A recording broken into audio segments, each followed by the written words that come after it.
There are many special needs and disabilities today. One of them is autism.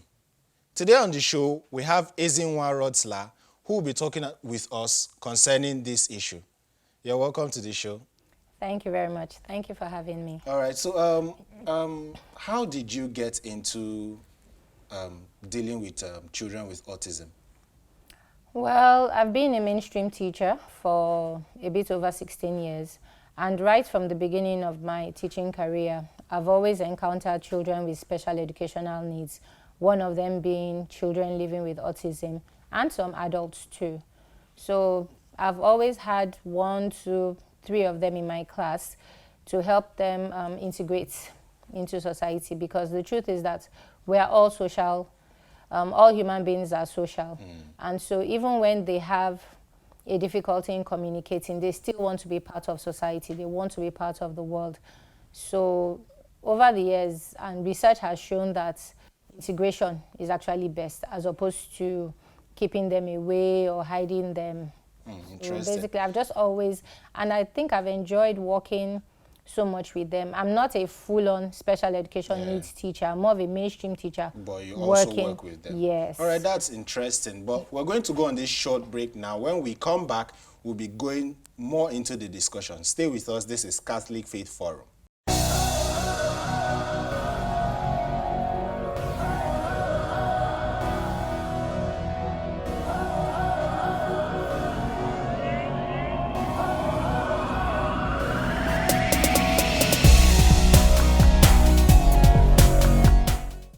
Welcome back to the show. My name is Chima, and today we're talking about autism. You know, our country fails to understand this particular condition, and they tend to relegate these people to the background and don't see them as worthy of having a good life. So before we start, though, you were telling us about your work as a mainstream educator who has dealt with special needs children. So what has been the most challenging part of this? Well, the most challenging part for me is that I had to learn a lot of things again. I had to disabuse my mind of a lot of things that I thought I knew. I had to raise my emotional intelligence to be able to understand and then empathize and have compassion, to understand what was going on with them and get into their minds. For people living with autism, they are not able to come out to you, so you have to go into their world, understand what they are dealing with, how they are thinking, how different things affect them. You need to understand and then find ways to help them now be a part of the larger society. It's not their fault. They are not able to. Exactly. So you just basically have to do your best. And to do that, you have to already be a tolerant person.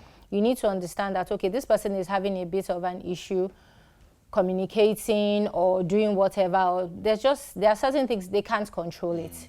So you have to. So I had to learn a lot. I had to unlearn what I thought I knew. I had to relearn new things. And in that way, I also had to be very observant. I had to observe all the children I work with over time, know what works. The truth for me, I actually say, yes, we are saying they have autism, but quite frankly, I think every human being in the world has one special need or the other. True. Because we all have our little idiosyncrasies. You mentioned tolerance and understanding. Some people don't even know what it means. Exactly. Some people do not understand the meaning of the word empathy. Empathy is very different from sympathy. Sympathy is when you feel sorry for the person. Empathy is when you put yourself in the person's shoes. So you take a walk in their shoes and it helps you better understand what's this person dealing with. A person living with autism, when they get overwhelmed, they can have, I do mostly children, so let me not talk too much about the adults, but, a child that is living with autism, they tend to become overwhelmed. There's a lot of stimulus inputs, and depending on their own particular, however, as we say in Nigeria, how it is doing them, it might be noise that is their problem. They hear loud noises and it overwhelms them. They just can't deal. We all get overwhelmed at some time or the other. For, as we call, neurotypical, normal people like us. Not that they are abnormal, there's nothing. They are very normal in their own way. We are also normal in our own way. But there are times we just want to shut the world out and lock ourselves in our rooms. Yes, just stay there for some time, recalibrate. We are able to control that. They are not. So they need some help doing that. Okay. And so when people around them understand that, then they're able to help them put things in place for them to be able to. But when they get overwhelmed, they tend to have meltdowns. We all have meltdowns. We all do. But we all do. they just can't control the degree of their meltdown, as opposed to we who can control the degree. We can decide I'm going to give it all out, or I'm going to restrain myself. Okay, so what exactly is autism? Because now we understand that, okay, this is how it looks like when we see people with autism. So what exactly is it rather? It's basically a broad range of conditions. And its main characteristics are that they have difficulty with social skills. They sometimes have difficulty with communication. There's a lot of repetitive behavior, which is called stimming.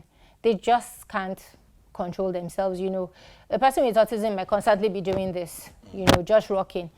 You know, if I'm rocking, my husband will say, what's wrong? Because that means there's something wrong with my body if I suddenly start rocking, because he knows I don't rock normally. But a child or a person living with autism, there might be nothing wrong. They're just rocking. And you're talking to them and you're telling yourself, can you sit still? It's distracting. It's distracting to you. Yes, it's not distracting to them. They're actually using it to focus.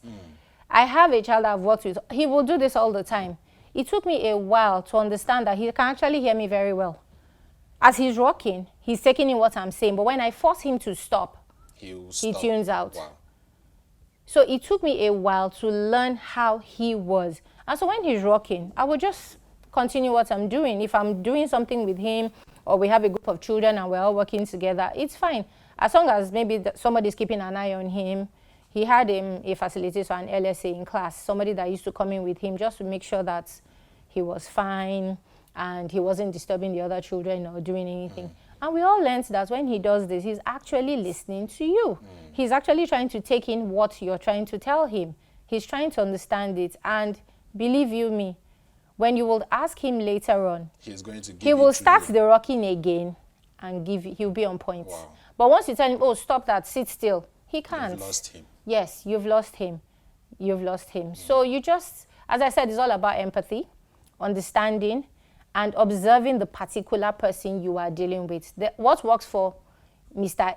Child A with autism will not always work for Child B with autism. So is it common in this part of the world? Well, I would say it seems to be becoming prevalent. Now, let me explain that. I think it has always existed. But because we are Africans, more so Nigerians, we have all our superstitious beliefs and all that. So for a long time, you know, children with seeming mental issues were locked away. Exactly. And then they were locked away, depending on the degree. Yes, exactly. But now, with the coming of this new industrial age, technology, information, and all that, we have more information at our fingertips. So we're better able to learn and understand that, oh, this person can actually learn. There's nothing wrong. There's nothing, yes, they need a bit of help learning in a different way, but they can learn what you want to teach them. They're not Olodo. In fact, a lot of people with autism are actually semi-geniuses. A lot of them have, they have unique abilities to remember. They have sometimes, but it might be targeted at one thing. I had a child. The only way to get him to respond to you was math. He was literally a math prodigy. Wow. But reading, other things, it became a problem for him. It wasn't really a problem. He was just not interested. So we had to find a way. It's not that these things are problems for them. It's just that they prefer to focus on, or their condition makes them just have the capacity to focus on one thing. Yes, focus on one thing in particular, and they might be prodigies in that one thing. You know, but of course, life has to have balance. The same way I'm able to sing and have fun. You know, all human beings have a right brain and a left brain. Yes. So you are a creative. Let's say you are a creative. Creative people work more with their right brains. Analytical people like engineers, mathematicians, they work more with their left brains. But regular human beings are supposed to be able to balance both. At least my left brain should be functioning so I can balance my checkbook. But at the same time, I might love acting and drama and all that. So usually, one side of your brain is stronger. So for them, for instance, my child that liked math, obviously his left brain, his analytical side is way stronger than his right side. He wasn't interested in reading and prose. In fact, for a long time, we thought he was not going to learn how to read with a book. So he got or write. So I said, okay, let's leave this writing since obviously that might be a problem. We got him a computer and he started typing. But believe you me, one day, I don't know, something switched and he started reading. He would go online, look at all these reading games and things like that for children. And one day he just picked up a book and started reading. And all of us that had been struggling with him for the last 5 years were like, all right, you know, well, thank you, Father. He did it. And now he is so, and I also realized that he loved music. So we built up on that. Now he leads a band. Wow. He has his own little band. They perform little shows everywhere. Yes, around for home parties, things like that. And it's fantastic. You know, the recovery is such a beautiful thing to see. That's another thing. With autism, another name for autism is autism spectrum disorders. Why? Remember we said it's a range. Yeah. Some people are mild.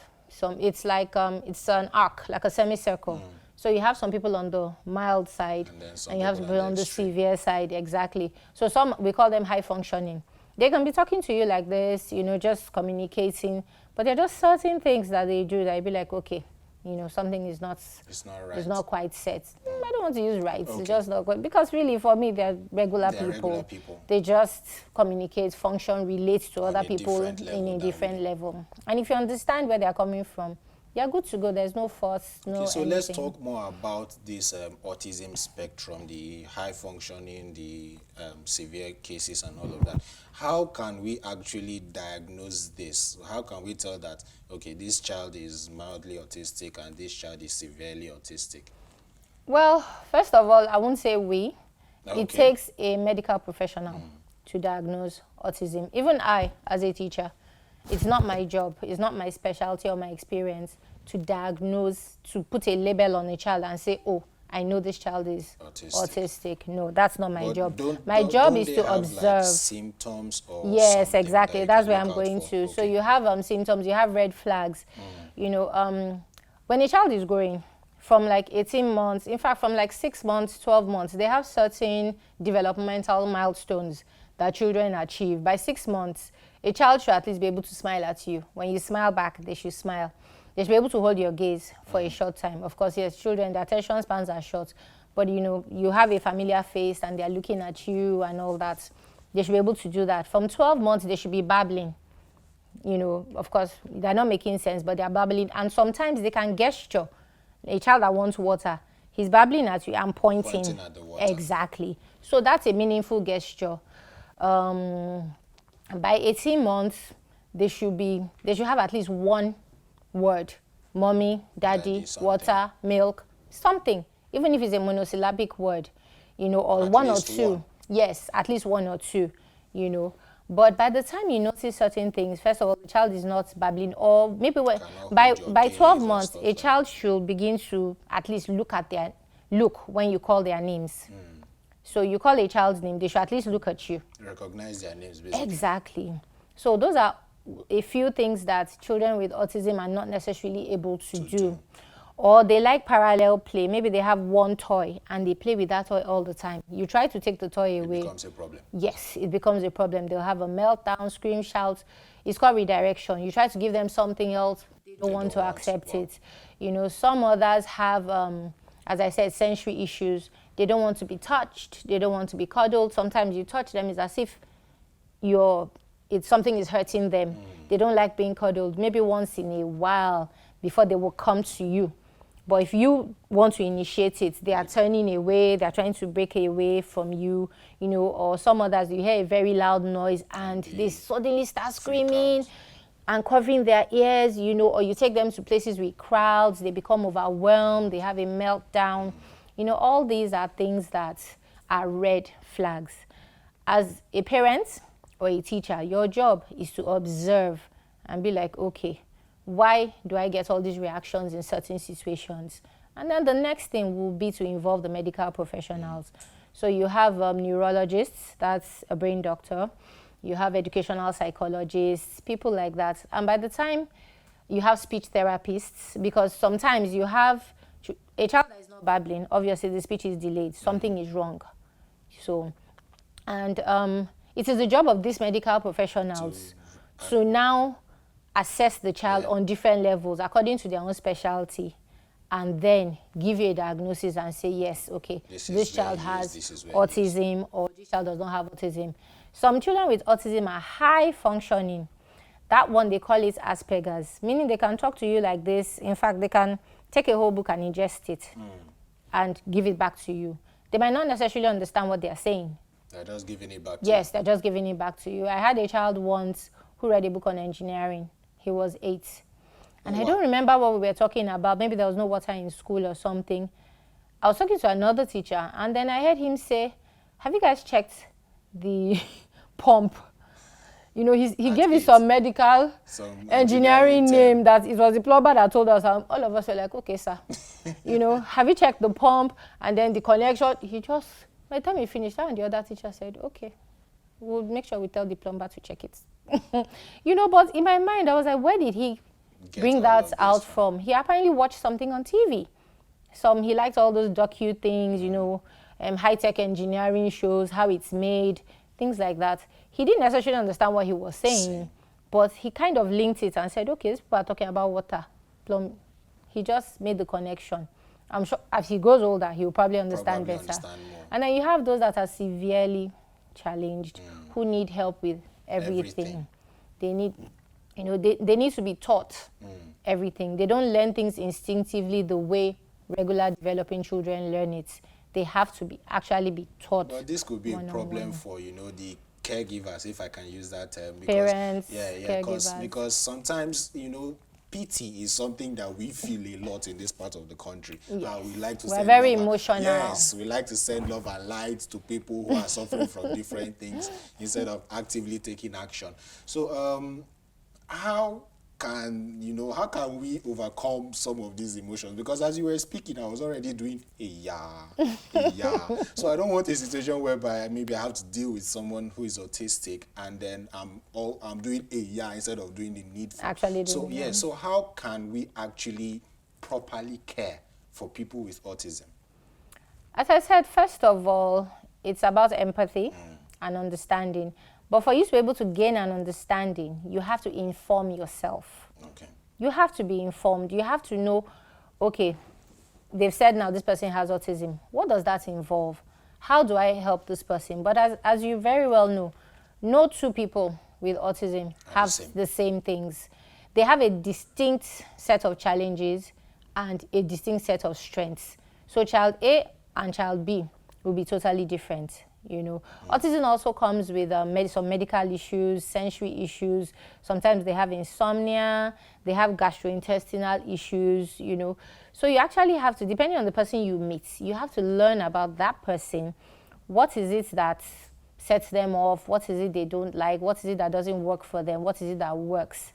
You know, some children become really upset. Why? Or they're hyper or whatever. It might be something they ate that isn't agreeing with them. So they have issues sometimes digesting certain types of nutrients, gluten being the main culprits. Even for we, as we say, regular people, I think health studies have shown that we should cut out as much gluten as we can from, you know, for healthier lives. For them, they just have a harder time digesting it, and then it affects the brain and all that. So when you meet a person that you know, you don't label anybody because you're not a medical professional. You can't really say that's what's wrong with the person. The person might just be having a bad day. And there's nothing, absolutely nothing. I've met so many people that there's absolutely nothing wrong with them. They just had a bad day that day. And they are throwing and decided to be off. Exactly. But someone you know for sure, maybe a child in church or whatever, you know that, okay, this person does have autism. You know, you ask the parents, okay, what can I do to help? You know, do you have to be in a quiet place? Or sometimes when a person with autism is about to have a meltdown, if there's a caregiver around that knows the symptoms, you can redirect it. meaning it doesn't actually have to happen. You can remove whatever it is that is disturbing the child, So or remove the child from there. you remove triggers from... Exactly, thank you. That's the word I was looking for. So you can either remove the child from the triggers or remove the triggers away from the child, and then redirect. You have to give them something else. It's like a baby. Yeah. My baby niece, if I take her teddy bear away, I have to give her something else. Otherwise, she's going to now run after me, start crying, start screaming, because she wants her teddy bear back. But once I give her something else, she's happy. So you need to redirect, the negative energy into something hopefully positive. Okay, so how can institutions then, like churches, schools, because we have a lot of children like that, and Nigeria is not that developed to be able to take care of these children properly, unfortunately. So how can society get involved? Yes, so how can society better get involved? Well, the truth is that for schools, we are way more informed now, especially schools in the private sector. So schools in the private sector are doing their bit by bit. A lot of schools are coming on board now and are encouraging integration, meaning now they have a few children with special needs among their student population. Some are fine, they're able to, work independently with the other kids, depending on their own special, but some need help. They need what you call an LSA, learning support assistant, that comes with them. But they are there in class, and the good thing is that especially our young children now, because it seems to be more prevalent now, young children, children are quite accepting of a lot of things. Yes. So they don't, there's no bullying or too much of that. Once you help young children to understand that this is your friend, yes, he does things a bit different, but it's still your friend. They will even approach the child and try to include the child in what they are doing. And then the job of you, the adult, is now to guide everybody. Okay, let's all do this together. Guys, come on, let's work with this child, And the child likes that. He can't come out and talk to his friends or initiate, but he likes that he has his friends around him and they want to play with him and all that. So, as I said, schools in the private sector, they're kind of on board. But schools in the public sector, they know I think there's more information. So they kind of have it at the back of their minds. But they don't know how to carry Yes, it out. because to be fair, the government is not necessarily giving the training necessary. So another thing I know that is happening, at least here in Lagos State where I live, quite a number of schools and special education centers are going into public schools and educating them. That's awesome. Yes. The private sector is trying to do that because the truth is, the way this country works, you need to help yourself. You can't leave everything for the government to do. The government will do what it can, but if it's handicapped, so be it. If the private sector can do something, why not? So a lot of private schools are also, offering trainings to teachers in the public sector on this and a lot of other things. Also, I know the government of Lagos State, I don't know about the government of Nigeria, but the government of Lagos State is quite woke. They are quite informed, and they have a special part of the education ministry that works with it. Yes, that's so. This private sector, they go through them, they link them up with the public schools, and just do their best to put as much information out there. And programs like this also help. It's all about information. The more information you have, the better it is. Yes, the better it is. And if you're willing to help, if it's something you're interested in. As I said, I'm a mainstream educator, so I'm not going to say I'm a special educator. No, it's not my full-on specialty. I can recommend like 10 other people that know way more than I do about it. But it's something that, because I work with it, it's something I have become very interested in and I advocate for. And I found out that all my children that I've worked with special needs, they're the most affectionate. They're the ones always ready to give you a hug once they're comfortable with you. They don't become comfortable with everybody, but once they've bonded with you, they're always ready to give you a hug, whether you ask or you don't ask, even those that don't want to be touched.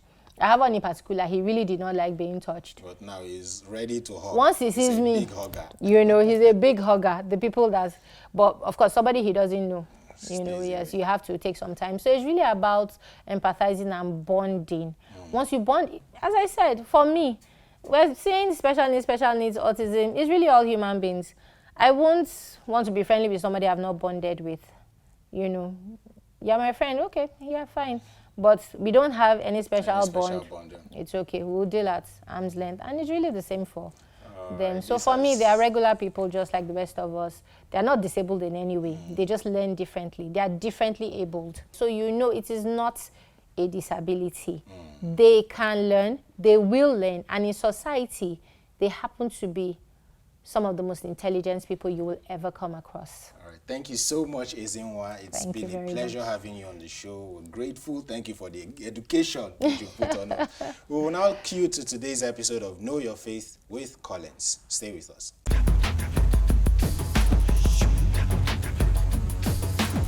The Catechism of the Catholic Church in paragraph 954 teaches us, when the Lord comes in glory and all his angels with him, death will be no more and all things will be subject to him. But at the present time, some of his disciples are pilgrims on earth, others have died and are being purified, while still others are in glory contemplating in the full light God himself triune and one and exactly as he is. Welcome to Know Your Faith series. I am Collins, and today we'll be talking about the states of the church. Now, traditionally, the states of the church are the church militant, the church penitent, and then the church triumphant. There are three of them. They make up the communion of saints that we confess in the creed. So the first is the church militant. Now, probably when you hear militant, you probably feel the church is saying we should go and fight or pick up arms and do something. But no, that's not really what it means. It's talking about our spiritual battles, the constant battle against evil and things of this world. So the church, we that were currently on earth are referred to as the church militants. Secondly is the church penitent. So some of our brothers who haven't struggled here on earth, but are now being purified before they can enter that heavenly bliss. Those are the people referred to as the church penitent. We talked about purgatory before on previous episodes. So we talked about the importance, and we also talked about the importance about praying for the dead.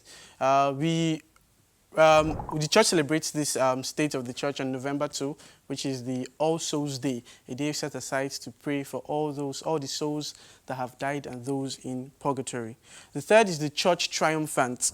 Now, these are those who have run the race and came out, successful. They finished the race and then they won. Let's put it that way. The saints in heaven. Okay, even though we do not, inhibit the same physical place, or we're currently not in the same place, we can always communicate with these other states of the church. So we're in constant communion, as the creed already says, with these other states of the church. So the church militant, the church penitent, and the church triumphant are in constant communion, and all of us, we depend on each other. So we can always pray. The militants pray for those the souls in purgatory, and we pray through the saints, and it goes on and on like that. So which is why we say that the church is a communion. And we celebrate the All Saints' Day on the 1st of November, and that is the holy day of obligation, meaning that you must actually attend Mass on that day. So yes, we are a communion, and we must pray for one another. Okay, it is also important for us generally, I think, from time to time to ask about, or talk to ourselves really, ask yourself, try to question ourselves about life after. I mean, think about it. It's not just about here, what's happening here right now, but also things that would come after that. Yeah. So these are the three states of the church militant, the church penitent, and the church triumphant. All right, so that's it for today. Thank you so much for joining us. Please feel free to like, subscribe, and share this content. Until we meet again, be bold and be Catholic.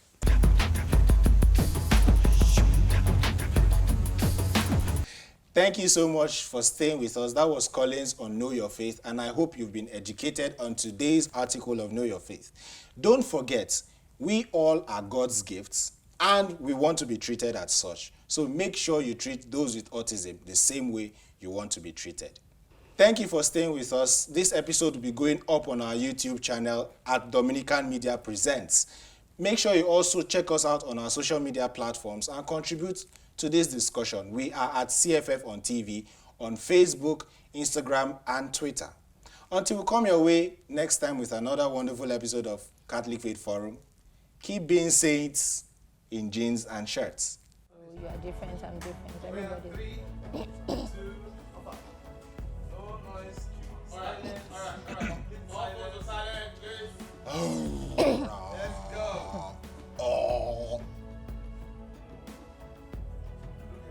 Sure.